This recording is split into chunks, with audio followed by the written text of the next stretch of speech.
Hey, this is David Nguyen with the Mortgage Edge podcast, brought to you by Click and Close Mortgage. Today, I have a very special guest. As you know, we only bring high-powered realtors from across the country on here, and we're coming to you from San Angelo, Texas, Aurora Prieto. Did I say it right? You said it right. Close Awesome. I usually butcher it. Aurora, welcome to the show. How are you doing? I'm doing great. Thank you so much for having me on here. I'm excited. Okay. Well, we're not going to really talk about production or anything like that. I know you're a top-tier realtor and everything else, but what the folks want to know is Aurora Prieto. Tell me, how long have you been in the real estate game, or how long have you been a realtor? I've been a realtor for 10 years. It'll be 11 years this year, and I'm excited. I love what I do, and so another year down, I'm ready. What made you get into real estate 10 years ago? How do you get into real estate? I don't think anybody decides in college, I'm going to go get real estate license. Everybody just kind of falls into it. So tell me your story. What did you do before that? That's exactly right. Growing up, I wanted to be in news. I would stand in front of the mirror and say, we're here at this whatever place, and and I'm bringing you the news. And I always thought that I was going to be in some kind of news. When I went to school, I actually studied business administration, business management. I wanted to be in human resources. I wanted to maybe do the onboarding for new employees. I wanted to train people.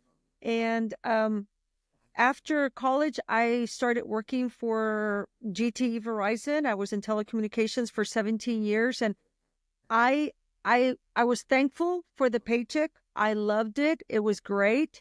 But it was not my cup of tea. And nothing against Verizon, but I would sit in front of a computer and I would basically work with numbers, work with no people, and that was not me. And I could tell because I would volunteer for every committee that they had under the sun. to just people interaction. I just felt like there was something missing. And I was always curious, David, about real estate. I'd love to go into houses. And then I know it takes more than being curious about a house and, how they figure out, the amount that a house is going to sell for. I was always curious about how the market works, how houses are sold and purchased, and then, flip homes. I was always curious about the whole thing, but I didn't know exactly what it meant. It was just a curiosity. I just knew that I didn't like what I was doing. Yeah. And I wanted to do something else. And I've tried other things. I have another company that I own. Talk about it. Okay. So I own a company called Aurora's Creations. And actually that name was, I came up with it with the help of my classroom, my classmates when I was working on my master's. I didn't know what to name it, and I wanted to name it something, and they said, hey, A is at the beginning of the alphabet. When they look for you, it's going to be at the top. If they're looking for wedding decor, and they say wedding decor, Aurora's is going to be at the top because they're going to start with all the A names, on the internet. So that's how I came up with that name, but it's a wedding decor business, and I decorate for any kind of special events, not just weddings, but any kind of special events. And I've done that for 23 years. And oh, wow. Yeah, my intention was to try the real estate business. And I thought if I do well in real estate, I'll go ahead and sell my business. And I was ready to sell a long time ago, but I actually did all the inventory and everything and got ready the year. I mean, I was waiting for my income tax return to come back so I could show all my financials if anybody was interested in buying my business right when the pandemic started. And so then my accountant is like, you can't sell your business. Nobody's going to want to buy a wedding decor business because you're not going to do well this year. That was his prediction. And actually it ended up being one of my best years because people, I didn't have to go and actually do the wedding decor. It became a huge rental business where people were coming and picking up rentals left and right. And instead of having one huge wedding, I had, a whole bunch of small rentals that added up to a wedding every single weekend. So it went great. And I don't know, I thought that might have been, God's way of saying, don't sell the business, have it as a backup. So I've definitely downscaled on my wedding because I'm very, very busy with the real estate, but it's more of a rental. I still do, instead of doing 5 weddings on a weekend, I'll have maybe one every other weekend. And so I still have it. I enjoy it. Again, it's a people business. I try to create a vision. Whatever somebody wants, I create it. I look at what they want, and I just go ahead and try to create that vision for them. And it's very rewarding to work with brides, to work with parents of quinceañeras and sweet 16s, and create this special event. But I have not gotten rid of it. I guess because of that, I'm still like, I don't know if I want to get rid of it. They say do a lot of real estate and then do something to help you just refresh. And I think that the weddings, anytime I have a wedding or a special event, it just helps me kind of refresh and do something different, do something creative instead of working with numbers all the time. But both jobs are working with people. Both jobs, I feel like, do great. One of my ads, whenever I've done bridal showcases, I always say, getting married and buying a home are two of the biggest events of your life. Lucky for you, Aurora can help you with both. And so I can decorate for your wedding and then help you buy a house, or I can help you buy a house and then I can get you married. Whichever way you want to look at it. That's awesome. What a great story. And that has nothing to do with real estate. So 23 years, you decided to keep it, and then you're very involved, it sounds like. It's not just, hey, you know what, I have my staff that runs my business, but it sounds like you're very involved in that. Yes, I know. Go ahead. I love to go, and I mean, I could definitely have a full rental business and I have an assistant, I have a worker that works here. I could definitely have somebody just go and either deliver. I could be very offhands, but I do like to be involved. And I think that it has helped me with my real estate, David, because, that's another way that I can meet people. It's one of my niches, I don't know another company that has wedding decor that is also a realtor. So I get to meet people that are newlyweds. And guess what? They're newlyweds. And most of the time, they're either immediately looking for a house or they're going to be looking for a house. And so I just make myself, I don't tell them, hey, I'm also a realtor, but they find out, through the process of preparing for their wedding, they find out. And guess what? I'll get a call. Hey, we know you're a realtor. You did great for our wedding. We'd love for you to help us find a house. And I'm like, okay, I'm there. I'm ready. Hey, pro tip, realtors, start a wedding planning business. So that's one thing. There's a lot of things that you can do as a realtor to meet people, but that has been, it just fell into place. It's not like I said, you know what, I'm going to keep the business and we're going to work together. It just kind of happened, and it's been a blessing in my life to be able to do both. Yeah. Let's talk about that a little bit. You're coming from San Angelo, Texas, which if anybody knows where San Angelo is, it's in West Texas, and it's a smaller community. What's the population out there? 100,000. 100,000. Give or take a little, yes. What is your radius? I mean, how far out do you go? Is it 100 miles, 50 miles? What is it? Yep. I always tell people I go out about an hour. That sounds funny because we're in the middle of nowhere. If you come to San Angelo, we are in the middle of nowhere. The closest town is Abilene, an hour and a half. Midland, 2.5 hours. San Antonio, one way, 3.5 hours. Dallas, 3.5 hours another way. So I go as far as Sterling City, that's 45 minutes. Sonora, Texas is an hour. I have a listing in Sonora. I've listed before. I've helped people buy. So about an hour, about 45 minutes, 100 miles, 70, 75 miles, give or take. And I don't want to go any further because really, I could definitely list a house in Midland, but I don't know the market in Midland the way I know the market in San Angelo. So I need to be an expert in the area where I work, and I don't consider myself an expert in Midland or Odessa or Abilene. So I want to stick as close to San Angelo, and I do great just sticking to doing this. So that's where I want to stay. Well, you're the it realtor out there in San Angelo. I can tell you that. So, with that being said, Thank are you you. from San Angelo or? Actually, no, I grew up in Del Rio. I came to San Angelo to go to the university, Angelo State University, and I just stayed. You I never had, left. I just stayed, and it's. I've lived in San Angelo longer than I've lived in my hometown, so I consider San Angelo my hometown now. I mean, this is home. This is home for me. That's awesome. That's awesome. And Yes. what does that family life look like? Are you married, kids? Talk about Yes, that. yes, yes. I have married.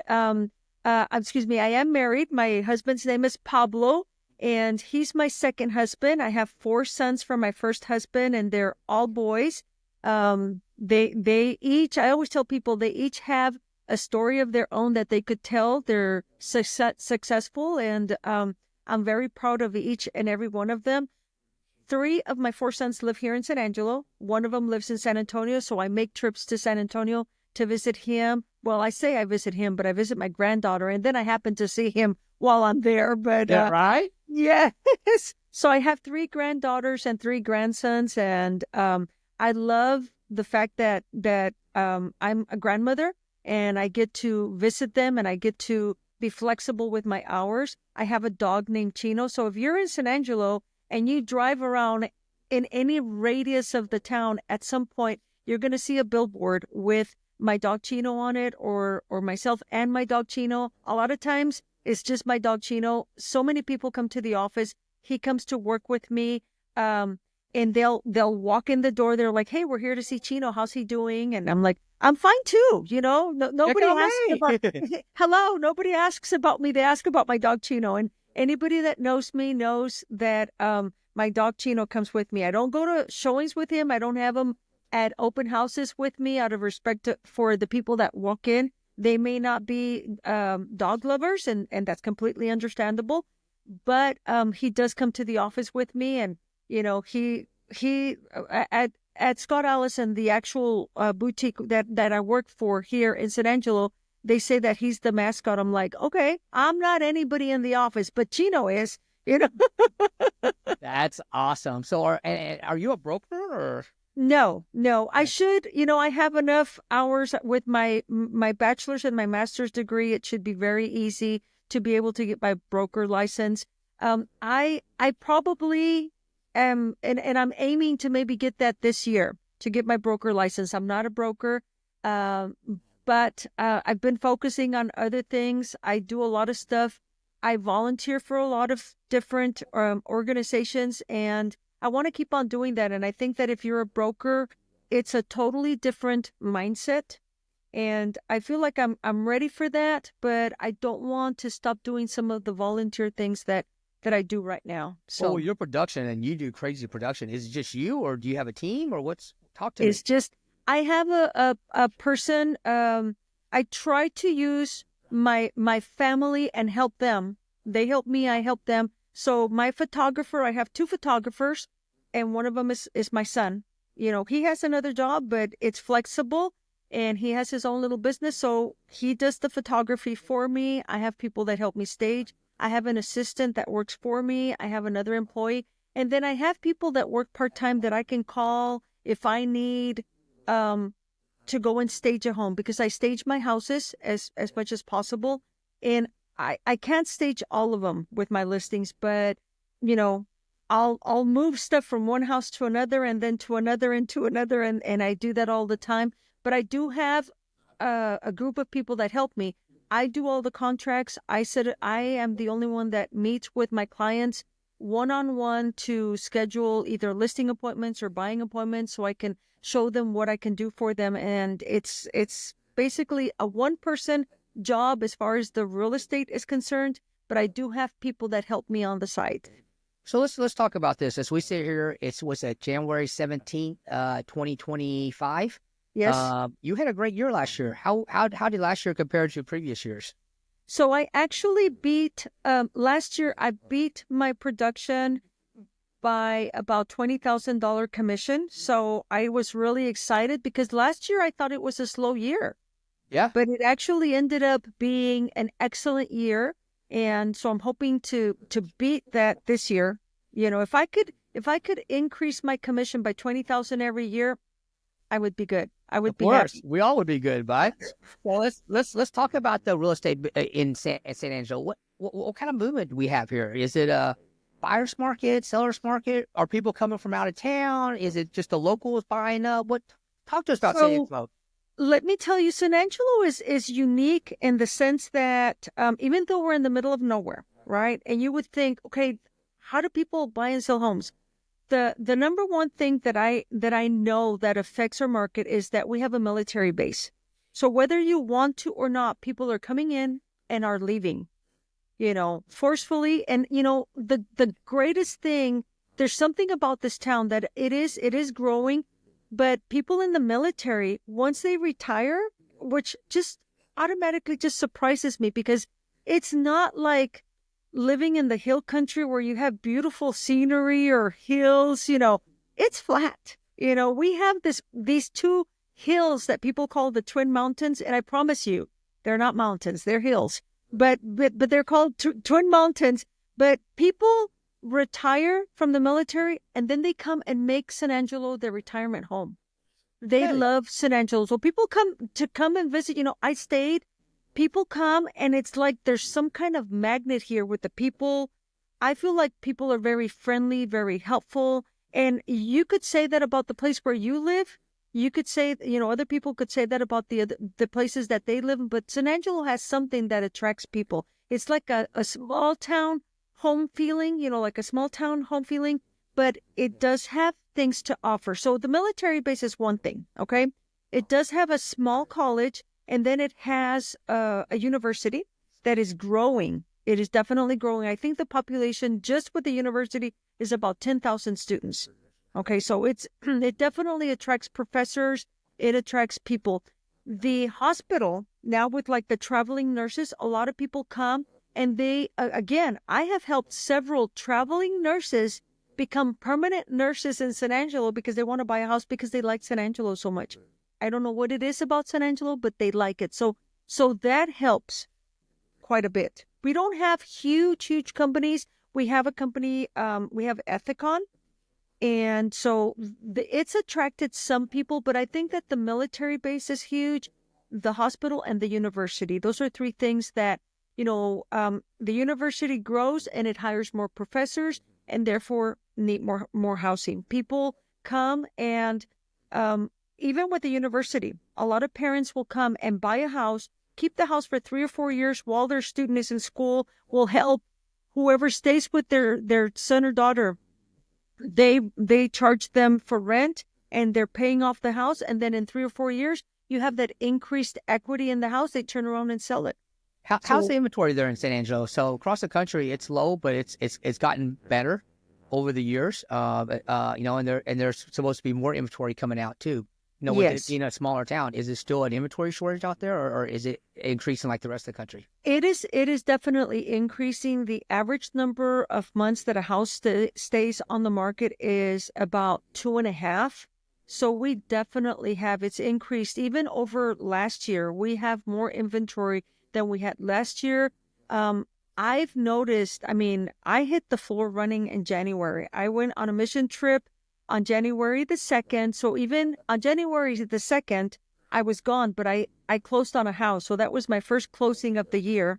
And then I came back on the 10th, which was a Saturday night late. Sunday, I was showing houses. I'm under contract for one house. And I got this week 4 listings to put on the market.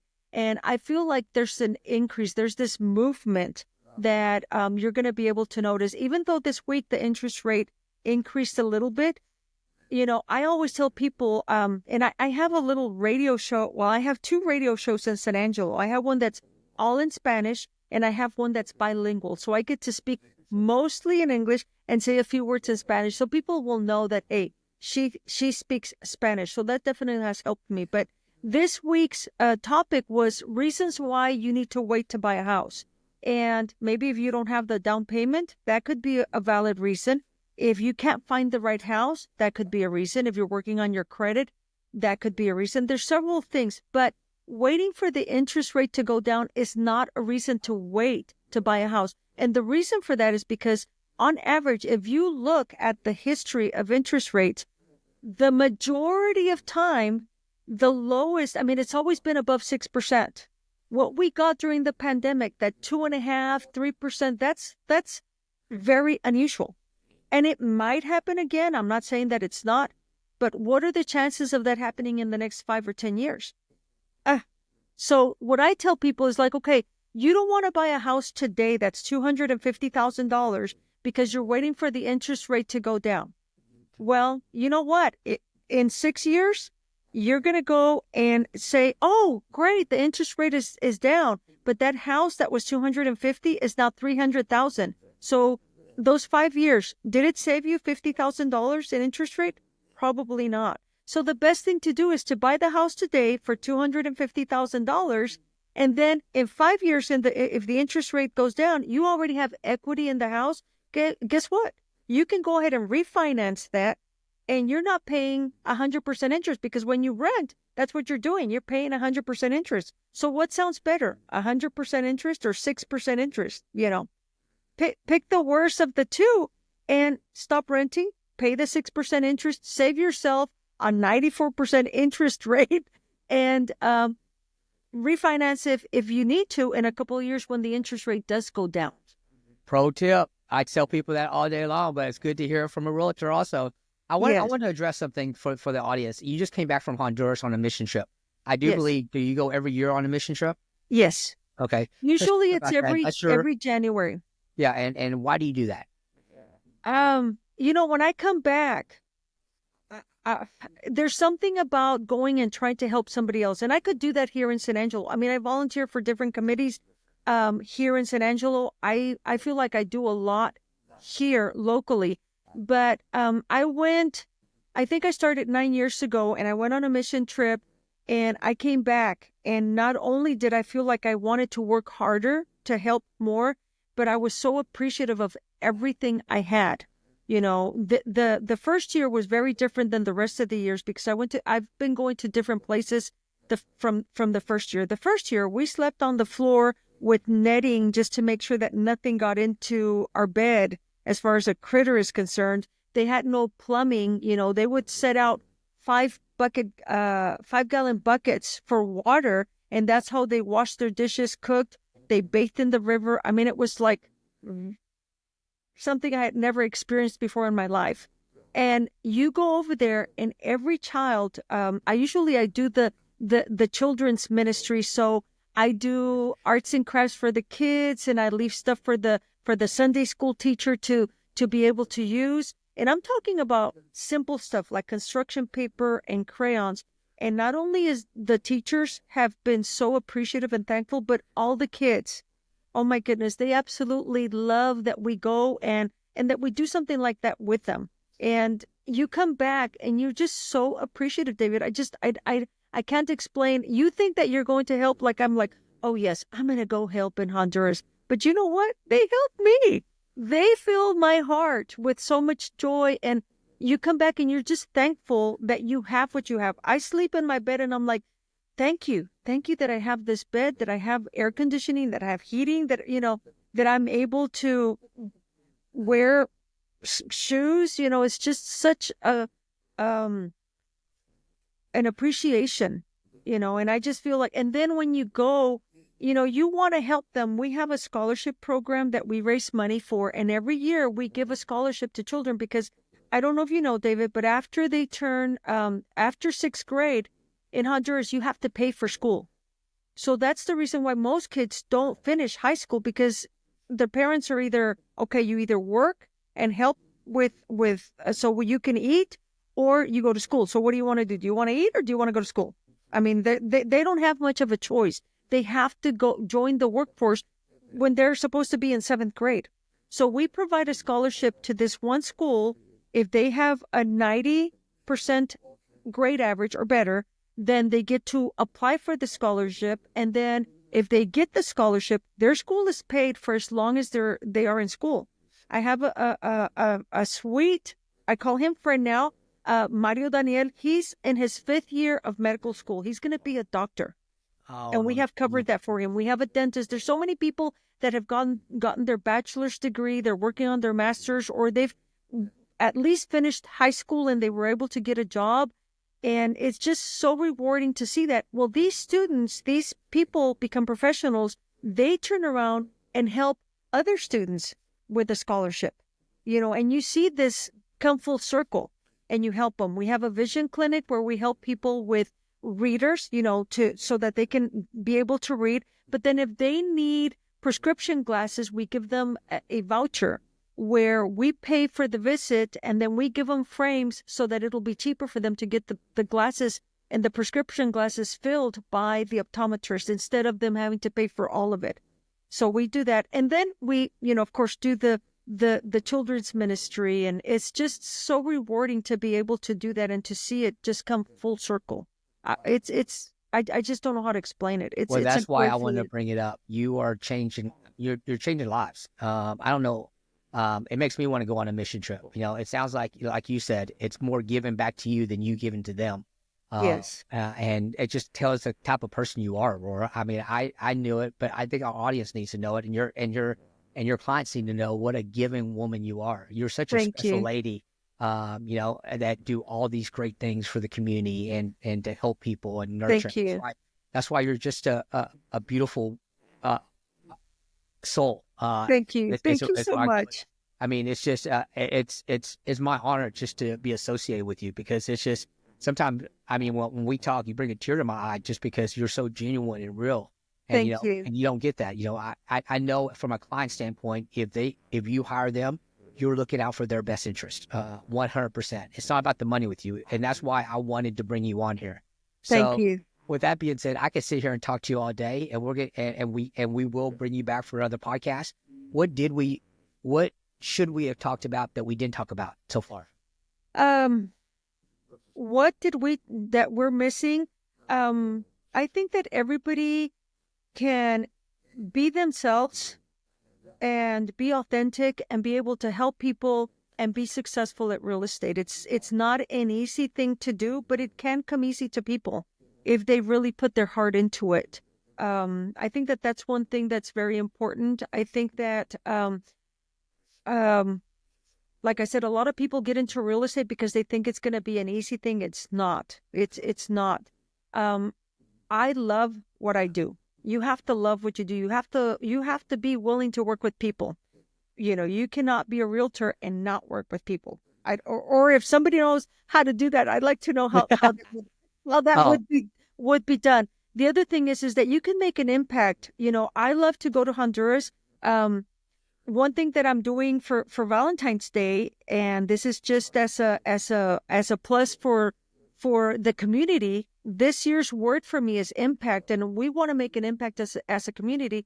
So I'm giving away a Valentine's Day very romantic dinner with a bottle of wine at a special restaurant.